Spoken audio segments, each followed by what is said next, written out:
Question number 13 इस question में है कि कोफिशिएंट ऑफ फ्रिक्शन अगर 2/7 g tan थीटा से ज्यादा होगा तो सॉलिड स्फीयर इस इंक्लाइन प्लेन पे रोलिंग करेगा, बट हमारा कोफिशिएंट ऑफ फ्रिक्शन इस इंक्लाइन प्लेन का 1/7 g tan थीटा है। तो हमें ये चार ऑप्शन में से करेक्ट ऑप्शन चूज करना है। क्या होगा? It will stay at rest. तो जैसा कि दिया हुआ है कि कोफिशिएंट ऑफ फ्रिक्शन की वैल्यू जब 2/7 g tan थीटा होगा तो सॉलिड स्फीयर रोलिंग करेगा। तो अगर कोफिशिएंट ऑफ फ्रिक्शन की वैल्यू 1/7 g tan थीटा है तो ये सॉलिड स्फीयर रोल नहीं करेगा इंक्लाइन प्लेन पे, बट ये नीचे तो जाएगा। उसका मोशन कैसा होगा उसे एनालाइज करते हैं। ये रेस्ट में तो रहेगा नहीं क्योंकि ग्रेविटेशनल फोर्स नीचे की ओर लग रहा है। ठीक है, तो this is the wrong statement. It will make pure translational motion, नहीं, प्योर ट्रांसलेशनल मोशन भी नहीं करेगा क्योंकि इस सॉलिड स्फीयर पे फ्रिक्शनल फोर्स तो लगेगा इस डायरेक्शन में, एंड इस फ्रिक्शनल फोर्स के कारण उसमें रोटेशन भी होगा। इसका कुछ एंगुलर वेलोसिटी आएगा, इसके कारण टॉर्क लगेगा सेंटर ऑफ मास के अबाउट।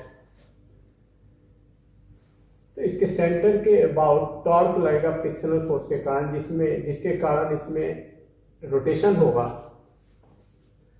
तो सॉलिड स्फीयर में रोटेशन होगा, ठीक है, and solid sphere due to the gravitational force incline plane पे ट्रांसलेशनल मोशन भी करेगा।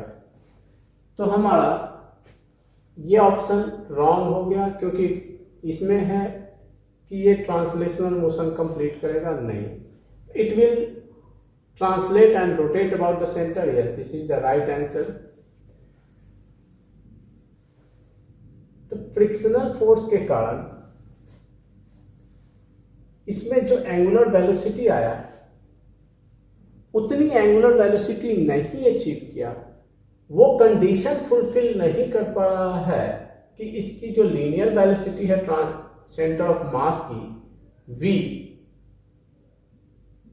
वो ओमेगा इंटू आर के इक्वल हो जाए। जब ऐसा कंडीशन ये फुलफिल करता है, ये कंडीशन फुलफिल करता है, तब ऑब्जेक्ट रोलिंग मोशन करता है। बट जैसा कि फ्रिक्शनल फोर्स कम लग रहा है, इस रीजन से जो इसमें रोटेशन होगा, एंगुलर वेलोसिटी जो प्रोड्यूस होगा वो कम होगा और ये कंडीशन फुलफिल नहीं करेगा। इस रीजन से ये सॉलिड स्फीयर रोलिंग मोशन नहीं करेगा बट ट्रांसलेट करेगा एंड रोटेट करता हुआ नीचे आएगा। ओके, अब हम लास्ट क्वेश्चन ऑप्शन देखते हैं। The angular momentum of the sphere about its center will remain constant. Angular momentum? No, because here there is an external force acting on the solid sphere. Solid sphere पे external force लग रहा है तो हमारा angular momentum conserve नहीं होगा, इसलिए D is also wrong answer. Okay. Question number 14. एक सॉलिड स्फीयर है जो रोल कर रहा है रफ हॉरिजॉन्टल सरफेस पे एंड ये ग्रेजुअली स्लो डाउन हो जा रहा है एंड स्टॉप हो जा रहा है finally. The force of friction tries to, हमें ये ऑप्शन चूज करना है कि कौन सा ऑप्शन करेक्ट है और कौन सा ऑप्शन रॉन्ग है।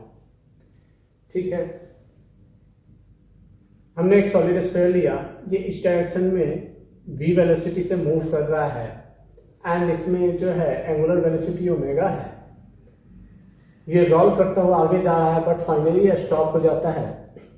मतलब इस पे फ्रिक्शनल फोर्स जो है ना बैकवर्ड डायरेक्शन में लग रहा होगा, इस डायरेक्शन में फ्रिक्शनल फोर्स लग रहा होगा। ठीक है, तो हमारा the decrease the linear velocity, frictional force इस डायरेक्शन में लग रहा है तो ये सेंटर ऑफ मास की जो वेलोसिटी है v, उसकी वेलोसिटी को, लीनियर वेलोसिटी को डिक्रीज करेगा। This is the right answer. Now second पे चलते हैं। एंड फ्रिक्शनल फोर्स इस डायरेक्शन में लग रहा है, तो फ्रिक्शनल फोर्स के कारण टॉर्क लगेगा अबाउट द सेंटर इस डायरेक्शन में, जो इस स्फीयर की एंगुलर वेलोसिटी को इंक्रीज करेगा, क्योंकि टॉर्क लगेगा तो एंगुलर वेलोसिटी इसका इंक्रीज होगा, तो increase the angular velocity, this is also the right answer. Okay, तो एंगुलर वेलोसिटी इंक्रीज हो जाएगा, ठीक है। And increase the linear momentum, no, because velocity decrease कर रहा है। Decrease the angular velocity, no, because angular velocity increase कर रहा है। ये तो हो गया इस क्वेश्चन का आंसर, ठीक है। अब हमें ये देखना है कि ये स्लो डाउन हुआ क्यों, क्योंकि फ्रिक्शनल फोर्स इस डायरेक्शन में लग रहा है जो कि लीनियर वेलोसिटी को डिक्रीज करेगा, but at the same time ये एंगुलर वेलोसिटी को इंक्रीज कर रहा है। तो एंगुलर वेलोसिटी को, रोटेशनल जो मोशन है उसको स्टॉप करने के लिए कोई फोर्स होना चाहिए जो ओमेगा को जीरो करे, एंगुलर वेलोसिटी को डिक्रीज करे। तो फ्रिक्शनल फोर्स के अपोजिट मीन्स कि एक टॉर्क लगना चाहिए जो एंटी क्लॉकवाइज डायरेक्शन में हो। तो वो कौन फोर्स लाएगा? सेंटर, ये ग्रेविटेशनल फोर्स जो लग रहा है वो सेंटर ऑफ मास से पास कर रहा है, तो इसके कारण कोई टॉर्क नहीं लगेगा। तो यहाँ पे होता क्या है, जो नॉर्मल फोर्स है जो अपवर्ड डायरेक्शन में लग रहा है वो एग्जैक्टली सेंटर ऑफ मास से नहीं पास करता। जब रोल करता हुआ ऑब्जेक्ट आगे मूव करेगा तो जिस डायरेक्शन में मूव करेगा, जिस डायरेक्शन में मूव कर रहा होगा ऑब्जेक्ट, उस डायरेक्शन में नॉर्मल थोड़ा शिफ्ट हो जाता है। तो नॉर्मल थोड़ा सा इस डायरेक्शन में शिफ्ट हो जाएगा। अब क्यों शिफ्ट होता है वो बताता हूं। इस सेंटर से नहीं पास करेगा, नॉर्मल थोड़ा राइट क्यों शिफ्ट हो गया, क्योंकि जब ये स्फीयर रोल करता हुआ आगे जाता है तो जो आगे के पोर्शन है ऑब्जेक्ट का, सेंटर ऑफ मास के आगे का पोर्शन जो है उसको पुश करता है। तो यहाँ पे जो है पुश करने के कारण फॉरवर्ड डायरेक्शन में कंप्रेस करता है सरफेस को, फॉरवर्ड डायरेक्शन में कंप्रेस करने के कारण नॉर्मल थोड़ा आगे की ओर शिफ्ट हो जाता है। अब नॉर्मल आगे जब शिफ्ट होगा, नॉर्मल फोर्स mg को बैलेंस करेगा क्योंकि अपोजिट डायरेक्शन में लग रहा है, बट नॉर्मल फोर्स के कारण टॉर्क जो है अब एंटी क्लॉकवाइज डायरेक्शन में लगेगा। इस डायरेक्शन में नॉर्मल फोर्स के कारण जो टॉर्क लगेगा वो इस स्फीयर के एंगुलर वेलोसिटी को डिक्रीज करेगा। इस रीजन से एंगुलर वेलोसिटी जो है धीरे धीरे डिक्रीज हो जाता है एंड स्फीयर स्टॉप हो जाता है। हेलो बच्चों, this is very important question, question number 15। इस क्वेश्चन में है एक कार है जो एक एक्सेलरेशन से मूव कर रहा है टुवर्ड्स राइट, एंड इस कार के इनसाइड एक इंक्लाइन प्लेन है जिसका इंक्लाइनेशन थीटा है, एंड ये इंक्लाइन प्लेन स्मूथ है, ठीक है। एंड जो एक्सेलरेशन है कार का एंड जो इंक्लाइनेशन है उसके बीच रिलेशन दिया हुआ है a is equal to g tan theta, ये रिलेशन दिया हुआ है, ठीक है। अब हम क्या करते हैं, अगर किसी स्फीयर को प्योर रोलिंग में सेट करके इस इंक्लाइन प्लेन पे अगर प्लेस कर दें,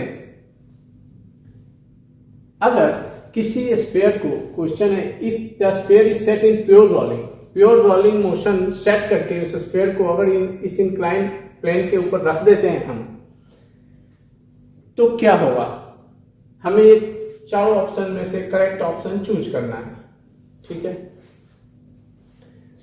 तो इसके मोशन को एनालाइज करते हैं। प्योर रोलिंग मोशन में रख दिया है। सबसे पहले हम क्या करते हैं, इस पे इसका फ्री बॉडी डायग्राम हम बनाएंगे, एंड जैसा कि एक पूरा कार जो है एक एक्सेलरेशन से राइट की ओर मूव कर रहा है, तो इस पे न्यूटन्स लॉ वैलिड करवाने के लिए, क्योंकि ये नॉन इनर्शियल फ्रेम हो गया, हमें एक स्यूडो फोर्स अप्लाई करना पड़ेगा। तो इसका फ्री बॉडी डायग्राम बनाते हैं इस स्फीयर का। इस पे mg जो है डाउनवर्ड डायरेक्शन में,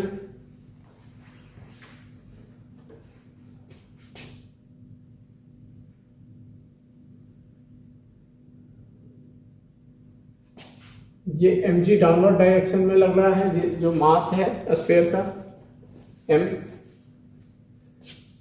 जहां इस स्फीयर पे ग्रेविटेशनल फोर्स डाउनवर्ड डायरेक्शन में लग रहा है mg, ठीक है। नॉर्मल फोर्स जो है perpendicular to the inclined surface लग रहा है, एंड जैसा कि ये पूरा फ्रेम नॉन इनर्शियल फ्रेम है, तो न्यूटन्स लॉ वैलिड करवाने के लिए हमें एक स्यूडो फोर्स अप्लाई करना पड़ेगा टुवर्ड्स द लेफ्ट, एंड इस फोर्स का मैग्नीट्यूड क्या होगा, मास ऑफ द स्फीयर और एक्सीलरेशन ऑफ द कार। ये हो गया, मैंने फ्री बॉडी डायग्राम बना दिया स्फीयर का, ठीक है। अब इसमें जो है due to the all forces, जैसा कि ये सरफेस जो है फ्रिक्शन लेस है, स्मूथ है, तो यहां पे फ्रिक्शन फोर्स नहीं एक्ट करेगा। तो about the centre of mass, इन तीनों फोर्सेस का टॉर्क जो है जीरो होगा, क्योंकि तीनों फोर्सेस सेंटर ऑफ मास से पास कर रहे हैं। तो इस स्फीयर पे कोई भी टॉर्क नहीं लग रहा है। जब टॉर्क नहीं लग रहा है, तो जिस सिचुएशन में हमने स्फीयर को सेट किया था, उसी सिचुएशन में ये कंटिन्यू करेगा अपना मोशन। मीन्स जब हमने प्योर रोलिंग सेट किया था, तो वो प्योर रोलिंग कंटिन्यू करेगा, क्योंकि कोई भी फोर्स इसमें टॉर्क प्रोड्यूस नहीं कर रहा है, जिसके कारण उसका एंगुलर वेलोसिटी चेंज हो, ठीक है। एंड हम ये देखते हैं कि इस इंक्लाइन प्लेन पे ये नीचे की ओर जाएगा कि नहीं जाएगा, ठीक है। उसके लिए हम क्या करेंगे, mg का एक कंपोनेंट जो है along the incline plane mg sine theta होगा, and perpendicular to the inclined surface mg cos theta होगा। इसका एक कंपोनेंट इस फोर्स का ma cos थीटा इस डायरेक्शन में along the inclined plane, and perpendicular to this ये हो जाएगा ma sin थीटा, ठीक है।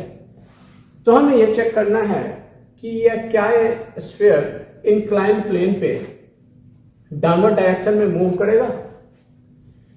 तो नेट फोर्स जो है along the incline plane mg sin theta है माइनस ma cos थीटा है, इज इक्वल टू, मान लेते हैं डाउनवर्ड डायरेक्शन में जा रहा है एक्सेलरेशन से, a इंटू एक्सेलरेशन हमने मान दिया a डैश यहाँ पे, ठीक है।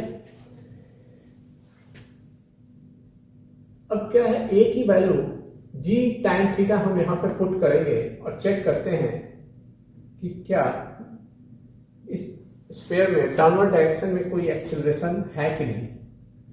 a की वैल्यू हो जाएगी g tan थीटा को लिख सकते हैं sin theta upon cos theta into cos theta is equal to ma dash.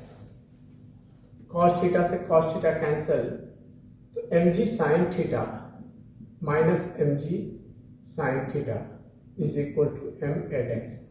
तो mg sin थीटा से mg sin थीटा कैंसिल हो गया, तो acceleration of the block, acceleration of the sphere यहां पे हो गया 0। मीन्स कि इसमें अराउंड द इंक्लाइन प्लेन कोई एक्सेलरेशन नहीं लग रहा है। तो कोई एक्सेलरेशन नहीं लग रहा है, तो ये इंक्लाइन प्लेन पे मूव नहीं करेगा डाउनवर्ड डायरेक्शन में, ठीक है। एक्सेलरेशन नहीं है डाउनवर्ड डायरेक्शन में, कोई भी टॉर्क नहीं लग रहा है, एंगुलर वेलोसिटी नहीं इंक्रीज कर रही है, एंड एक्सेलरेशन भी नहीं है तो अब हम चेक करते हैं कौन सा ऑप्शन करेक्ट है। It will continue pure rolling, हमने प्योर रोलिंग में सेट किया था, तो प्योर रोलिंग करता रहेगा क्योंकि इसका एंगुलर वेलोसिटी नहीं चेंज होगा और नहीं एक्सेलरेशन है इसमें, ठीक है, और कोई टॉर्क नहीं लग रहा है जिसके कारण रोलिंग मोशन डिस्टर्ब हो, तो it will continue pure rolling, ठीक है। And next it will slip down the plane, no, continue कर रहा है रोलिंग मोशन तो स्लिप डाउन होगा नहीं, this is wrong. It's linear velocity will increase, linear velocity increase नहीं होगा क्योंकि जिस वेलोसिटी पे हमने सेट किया था, जिस एंगुलर वेलोसिटी से, it's linear velocity will increase, linear velocity increase नहीं करेगा क्योंकि सेंटर ऑफ मास का जो एक्सेलरेशन है वो 0 है। This is the translational acceleration, not the angular acceleration, okay. इस रीजन से इसमें लीनियर वेलोसिटी इसका इंक्रीज नहीं करेगा। एंड यहां पे टॉर्क भी नहीं लग रहा है, इस रीजन से इसका एंगुलर वेलोसिटी इंक्रीज नहीं करेगा, एंगुलर वेलोसिटी इंक्रीज नहीं करेगा ड्यू टू द रोटेशन, इसकी जो टेंजेंशियल वेलोसिटी है वो भी इंक्रीज नहीं करेगा, ठीक है। तो this is also the wrong. It's linear velocity will slowly decrease, linear velocity decrease नहीं करेगा बिकॉज कोई भी फोर्स जो है नहीं लग रहा है।